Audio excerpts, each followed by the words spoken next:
पराशर ने दिया नूतन की चिता को मुखाग्नि, किया पुरानी यादों को याद। जी हाँ दोस्तों, हम बात कर रहे हैं स्टार प्लस के शो झनक की। तो दोस्तों, आगे बढ़ने से पहले अगर आप इस चैनल पर नए हैं तो इसे सब्सक्राइब कर दीजिए, साथ ही बेल आइकन दबाना ना भूलें।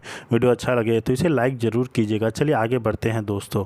जैसे कि हम देख रहे हैं कि नूतन की चिता को मुखाग्नि दे रहा है पराशर, वहीं दूसरी तरफ वो पराशर नूतन के साथ बिताए पुराने पलों को याद करता है कि उसे कितना बार कहा कि तुमने मुझसे ज़्यादा प्रेम करता हूँ, फिर वो मेरे प्रेम को नहीं समझ पाई और आखिरकार आज यह दिन देखना पड़ा।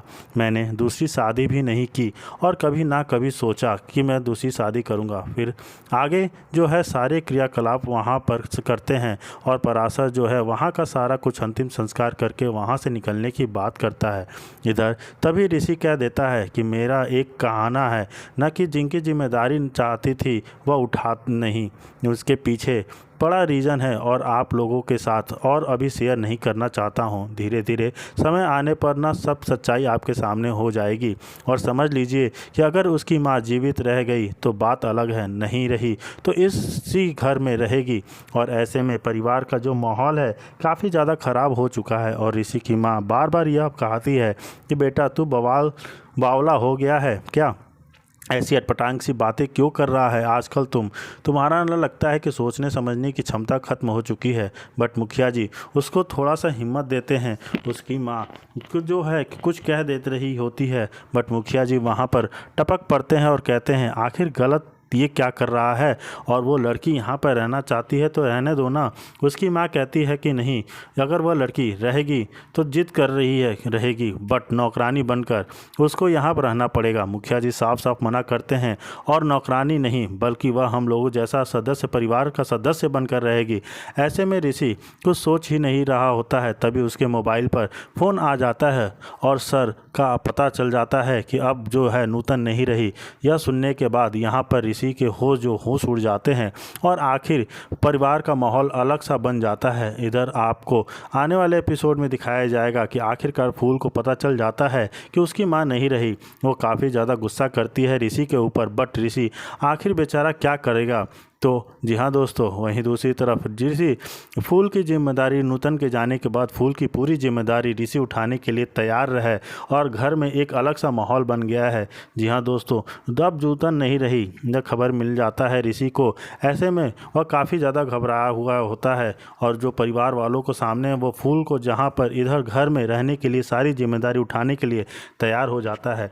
वहीं दूसरी तरफ देखा जाता है कि ऋषि कुछ नहीं कर सकते हैं क्योंकि वो आपकी बेटी हैं। अगर आप इसका रिस्क नहीं उठाएंगे ना तो जो चीज़ें हम उठाना पड़ेगा। लेकिन अनिरुद्ध ये कहते हैं कि तुम क्यों उठाओगे, तो साफ साफ बोल देता है कि अगर ये आप जिम्मेदारी उठा लेते हैं तो हम क्यों उठाएंगे, इसलिए हमें उठाना पड़ेगा।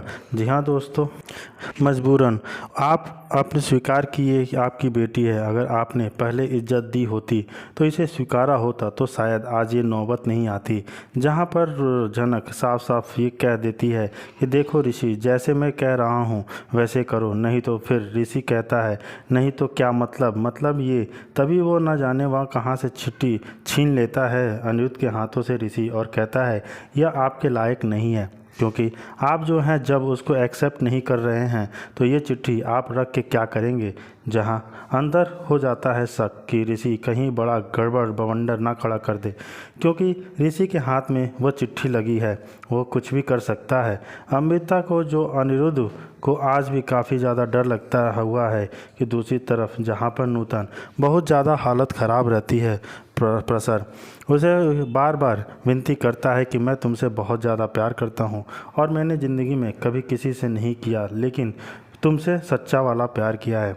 भला हो पत्नी नहीं वाला नहीं प्यार नहीं रहा, लेकिन हमारा जो प्यार है वह सच्चे वाला है। जहाँ पर नूतन बहुत ज़्यादा खराब बोलती है और बोलती है कि मैं नहीं आ पाऊँगी, तुम जो है किसी अच्छी लड़की को देखकर शादी कर लेना।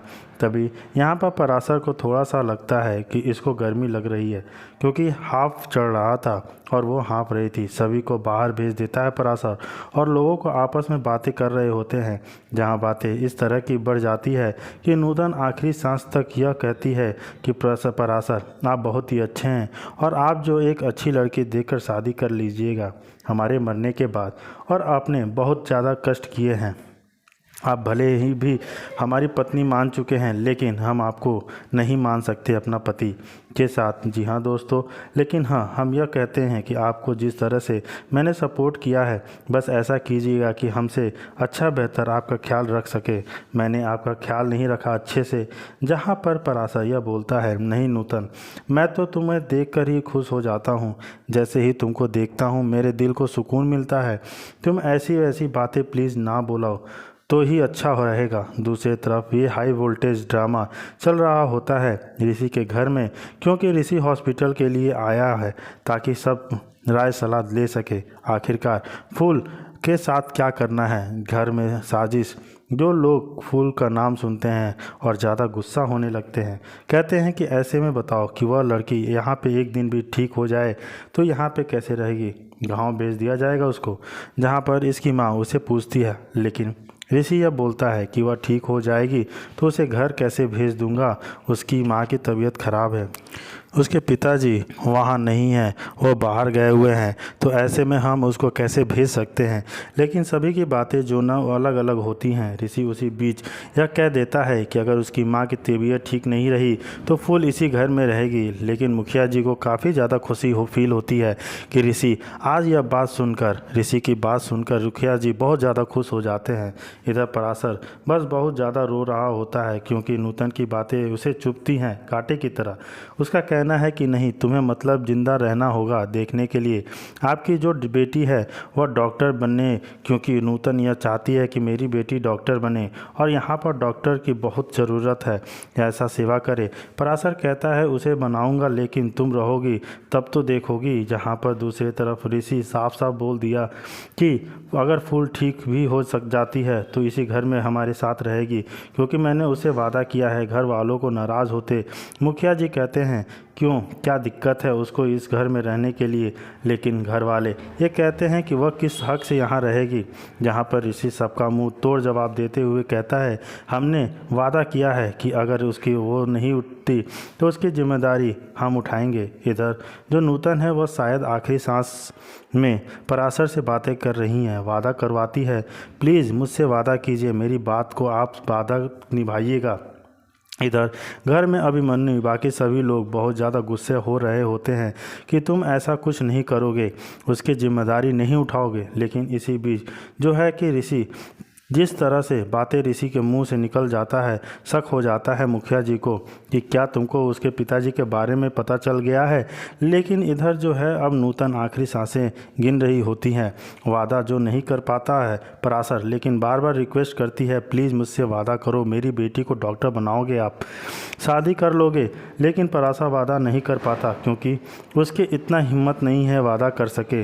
वो सिर्फ इधर उधर की प्यार बातें करता है। जब सच्चाई सबके सामने खुलकर आती है तब यह लगता है कि यह बहुत ही ज़्यादा अब अजब टाइम पे बातें कर रहा है। लेकिन मुखिया जी उसको सपोर्ट करते हैं और कहते हैं, आखिर यह क्या करेगा, इसकी जिम्मेदारी बन रही है तो करेगा ना, आखिर अलग अलग से बीच मजबूरी है। लेकिन उसकी माँ बहुत गुस्सा करती है, अगर वह यहाँ पर आएगी ना तो हम लोग इस घर में नहीं रहेंगे, कहीं और चले जाएंगे। इधर जब अदिति मना कर देती है शादी करने से, तभी यहाँ पर ऋषि घबरा जाता है। जहाँ अनिरुद्ध कहते हैं तुम लोग के बीच अंडरस्टैंडिंग होनी चाहिए। यहाँ फूल कहती है कि अदिति दीदी अब बेकार में टेंशन ले रही हो, हम जैसे ही ठीक हो जाएंगे तो हम वापस गांव चले जाएंगे और आप लोग की ज़िंदगी में कभी लौट कर नहीं आएंगे। कभी यह कहने के बाद थोड़ा सा अदिति को लगता है, बट अदिति जो है आज भी जीत और रही है हुई है और वहाँ पर ऋषि का थोड़ा सा सपोर्ट करती है। अनिरुद्ध की आप लोग की शादी होने वाली है और किसी की ज़िंदगी में भी ऐसा हो आखिरी पल है तो उसको कैसा लगेगा। ऋषि तुम ज़रा खुद सोचो। ऋषि बोलता है कि देखो अदिति, इतना भी ज़्यादा तुम जो सोच रही हो ना वैसा कोई फ़ायदा नहीं है, और मेरा ही मजबूरी तो तुम समझोगी तो, नहीं तो और कौन समझेगा। ऐसे अनिरुद्ध अंकल हमें आपसे न कुछ तो बात करनी है, तो अकेले में बात करना है तो अदिति के सामने नहीं हो सकती। फिर अनिरुद्ध जो है अदिति को बोलता है कि तुम कॉलेज चली जाओ और हम लोग इनसे कुछ बातें करके ना फिर आते हैं। जहाँ पर फूल को चिंता हो रही होती है कि आखिर ऐसी क्या बात है जो लोग अकेले में करना चाहते हैं। और अदिति को ऋषि जो है कुछ समझा देता है कि तुम भी ना इतना जिस तरह से सेव करती हो तर मत करो। इधर दूसरी तरफ में जो है इन लोगों ने जाने के बाद पुतुल समझाती है फूल को कि तुमको यहीं पर रहना है और कहीं नहीं जाना है। अब सिर्फ हमारे घर में शहर में रहकर तुमको अपना पढ़ाई करना है। दूसरी तरफ नूतन की हालत ख़राब हो जाती है। पराशर आता है मिलने के लिए और उसे यह कहता है कि देखो नूतन, मैं अब कब से तुमसे शादी करना चाहता था, तुमसे प्यार करता हूँ, लेकिन तूने आज तक जो सर जी को छोड़ा ही नहीं, उसके सिवा तुम्हारा दुनिया में कोई है नहीं। और तुम जो जिस तरह से अभी हालत हो गई है ना, हमें कोई फ़ोन तक नहीं किया। वहाँ बिटिया की हालत ख़राब है, यहाँ पर तुम्हारा बताओ हम कैसे करेंगे। और तुम प्लीज़ हमें छोड़ के मत जाना, हम तुम्हारे साथ रहना चाहते हैं, ज़िंदगी बिताना चाहते हैं, परिवार बनाना चाहते हैं। लेकिन नूतन की हालत देखकर नहीं लगता कि वह जी पाएगी। बट पराशर जो है ढेर सारे वादे कर लेता है और नूतन बस देखती रह जाती है। पराशर को रोता हुआ चेहरा देखकर सब पूरे गांव वाले रोने लग जाते हैं, लेकिन वो लोग कहते हैं कि हमसे बड़ी गलती हो गई, इतना जल्दी झनक तबीयत ख़राब हो गया। हम बाहर से थे, सोचे नॉर्मल है, ठीक हो जाएगा, बट ठीक नहीं हो पाया। तभी नूतन की आंखों बंद करना शुरू कर देती है। इधर दूसरे तरफ में ऋषि और अनिरुद्ध के बीच जो खास बातें हो रही होती हैं, तभी यहाँ पर कहता है कि क्या बात है ऋषि, तुमको यहाँ पर क्यों बुलाए हो और तुम जो आजकल अदिति को दिल पर नहीं ले रहे हो। तभी ऋषि बोलता है, आप इतना सवाल कर रहे हैं ठीक है, बट उसके पहले चिट्ठी लीजिए, इसमें पढ़िए एक बार। तभी बोलता है ठीक है मैं पढ़ लूँगा। लेकिन वो जो है और अदिति के बारे में बात करते हैं। फिर ऋषि बोलते हैं एक बार आप चिट्ठी को पढ़ लीजिएगा ना, तो आपके मन में जितने सवाल चल रहे हैं शायद कम हो जाएंगे। आखिर ये सोचता है कि अनिरुद्ध ऐसा क्या है, इसमें क्या लिखा हुआ है। तुमने पढ़ाई किया तो बोला हाँ मैं पढ़ लिया हूँ, बस आप एक बार पढ़ लीजिए। मैंने खोला नहीं है, सिर्फ आपके लिए भेजा गया है और आप ही इसको खोलेंगे। तभी जैसे ही सर जी देखता है न कि उसकी आंखों में आंसू आ जाते हैं, समझ जाता है अनिरुद्ध यह तो नूतन का लिखा हुआ है और नूतन के वो सारे पुराने पल उसकी आंखों के सामने गुजरने लगते हैं। इधर जिस तरह से नूतन ने इस चिट्ठी को लिखा है और वह जिस तरह से पुरानी यादें जो हैं उसकी ताज़ा हो रही हैं, वह सारी बातें और देखने के बाद ऐसा मानते हैं लगता है कि अनिरुद्ध के पैरों तले ज़मीन खिसक गई हो। जब उसकी फर्स्ट मुलाकात हुई थी वह सारी बातें भी उसको अभी तक याद हैं। और यहाँ तक वो लिख देती है कि किस तरह से मैं डांस करती थी तो आप मेरे पीछे से देखते थे, लुका छिपी, और जब मैं डांटा करती थी आपको तो तभी आप अनिरुद्ध सोचने लग जाता है कि वह पल तो नाव के हुआ करता था, गुलाब देने आई थी उसे